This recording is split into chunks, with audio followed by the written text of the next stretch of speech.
Akhir-akhir ini, langit Blora lagi tak ramah. Mendung hitam pekat menggelayut rendah, seolah menjadi tirai yang menutupi cahaya matahari sejak pagi hingga senja. Udara yang lembab membawa aroma tanah yang basah, menjadi pertanda bahwa alam sedang tidak baik-baik saja.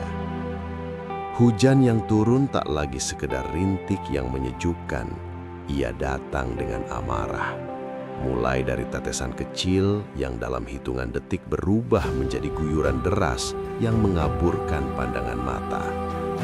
Di balik tirai hujan itu tersimpan ancaman yang nyata. Semoga saja banjir tidak melanda Blora seperti di kabupaten tetangga, Pati dan Kudus yang akhir-akhir ini didera banjir. Masih segar dalam ingatan, sekitar 4 hari yang lalu, Blora, utamanya wilayah Kedung Tuban dan Keradenan, kembali diuji. Langit yang gelap pekat tiba-tiba pecah oleh amukan angin kencang. Di sepanjang pinggiran jalan, pohon-pohon besar yang telah berdiri puluhan tahun tak kuasa menahan terjangan bayu. Mereka tumbang, melintang, dan memutus nadi perjalanan. Seperti laporan yang ada di Pusdal Ops BPBD Kabupaten Blora tanggal 9 Januari 2026 tentang angin kencang di Kecamatan Kedung Tuban dan Keradenan, di mana hujan lebat disertai angin kencang mengakibatkan pohon tumbang tutup akses jalan dan menimpa pemukiman serta rumah warga. Luka terdalam ini tentu dirasakan oleh saudara-saudara kita di Kedung Tuban dan Keradenan. Di sana, angin bukan sekedar lewat, ia menerjang atap-atap rumah, memporak-porandakan hunian warga, dan menyisakan puing-puing serta ketakutan. Rumah yang seharusnya menjadi tempat berlindung, seketika menjadi saksi bisu betapa dahsyatnya kekuatan alam. Kini setiap kali mendung kembali menggelayut di atas tanah jati ini, ada rasa was-was yang merayap di hati.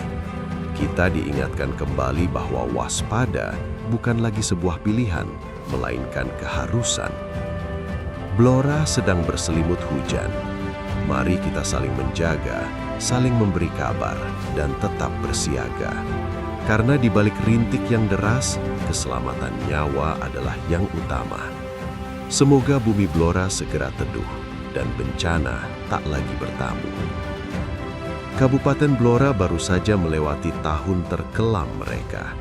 Di tahun akhir 2025, di tengah persiapan perayaan Hari Jadi Kota yang seharusnya penuh sukacita, Blora justru dihantam tragedi pilu.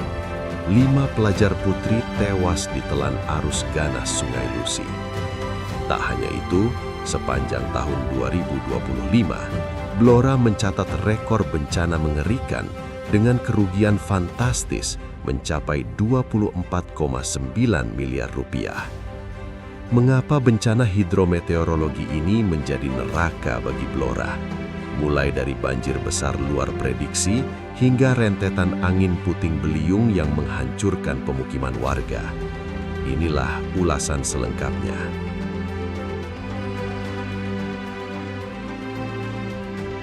Di tahun 2025, Kabupaten Blora menghadapi tahun terkelam dalam sejarah kebencanaan modern.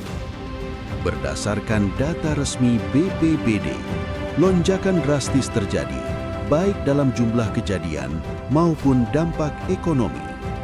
Total kerugian ditaksir mencapai angka fantastis, 24,932 miliar rupiah dalam kurun waktu Oktober 2024 hingga November 2025. Kepala Pelaksana BPBD Blora, Mulyowati, menegaskan angka-angka ini bukan sekadar statistik. Ini adalah peringatan keras. Fenomena hidrometeorologi telah bermutasi menjadi ancaman nyata yang melumpuhkan sendi ekonomi, terutama di sektor pertanian.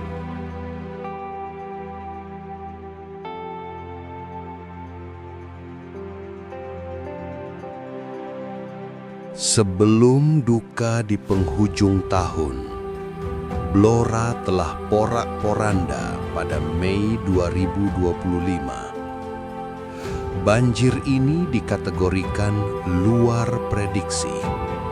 Mengapa?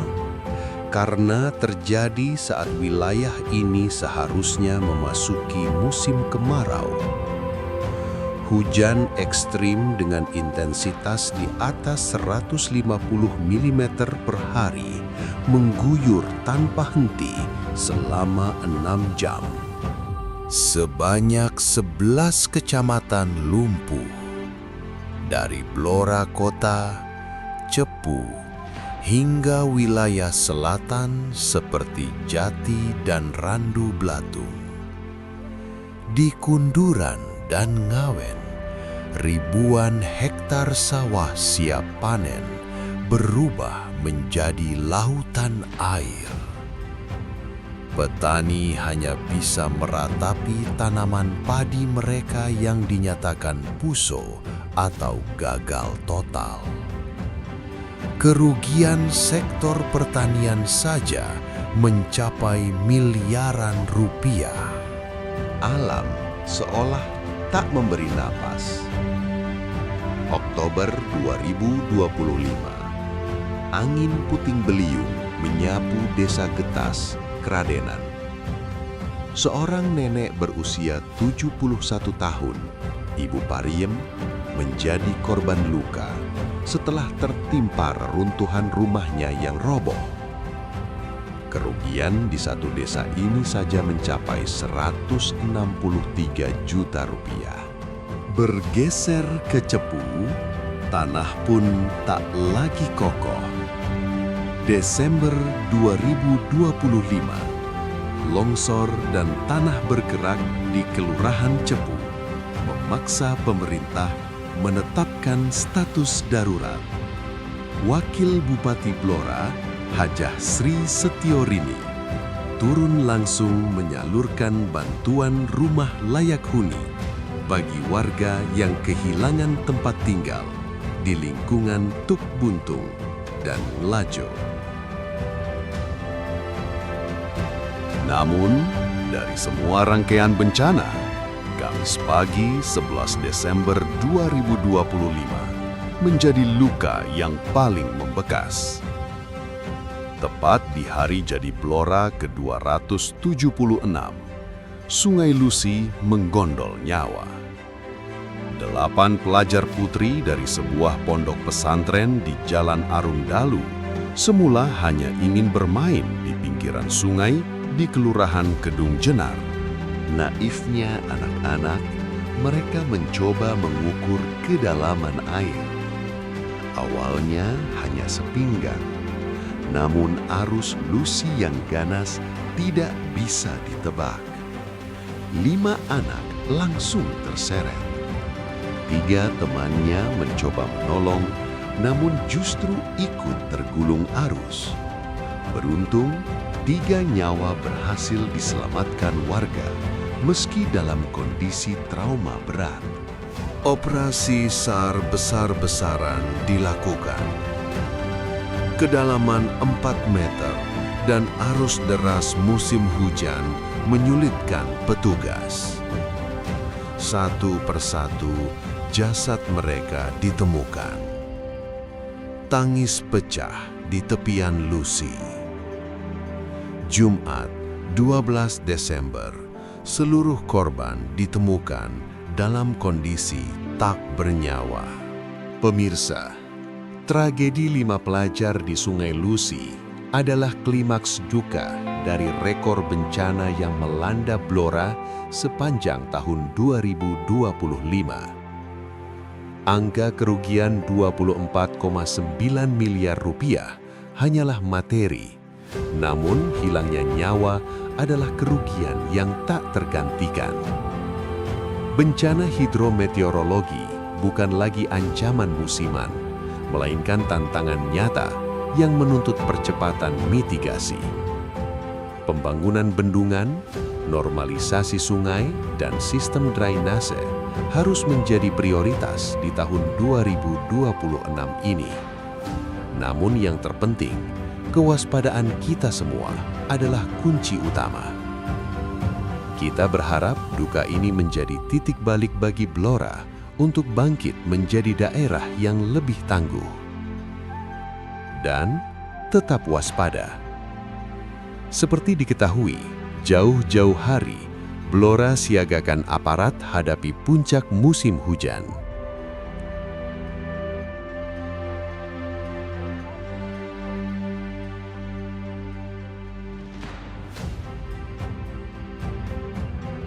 Iya, pemerintah Kabupaten Blora melalui Badan Penanggulangan Bencana Daerah (BPBD) menggelar apel kesiapsiagaan menghadapi musim hujan tahun 2025-2026 di alun-alun Blora pada Kamis 27 November 2025. Dipimpin langsung oleh Bupati Arif Rohman. Apel tersebut bertujuan memperkuat kesiapsiagaan daerah menghadapi potensi bencana hidrometeorologi yang diprediksi mencapai puncaknya pada Januari hingga Februari 2026. Bupati Arif menekankan perlunya peningkatan kewaspadaan, khususnya di wilayah rawan banjir, angin kencang, tanah longsor, serta potensi cuaca ekstrim. Beliau juga meminta BPBD bersama OPD terkait, TNI, Polri, dan pemangku kepentingan lainnya untuk meningkatkan manajemen penanggulangan bencana. Kepala Pelaksana BPBD Blora, Mulyowati, melaporkan bahwa sejak Oktober 2024 hingga November 2025, tercatat 73 kejadian bencana, 10 banjir, 39 angin kencang, 24 tanah longsor, dengan kerugian ditaksir mencapai 24,932 miliar rupiah. BPBD mencatat adanya peningkatan jumlah kejadian dan dampak dibanding periode musim hujan sebelumnya.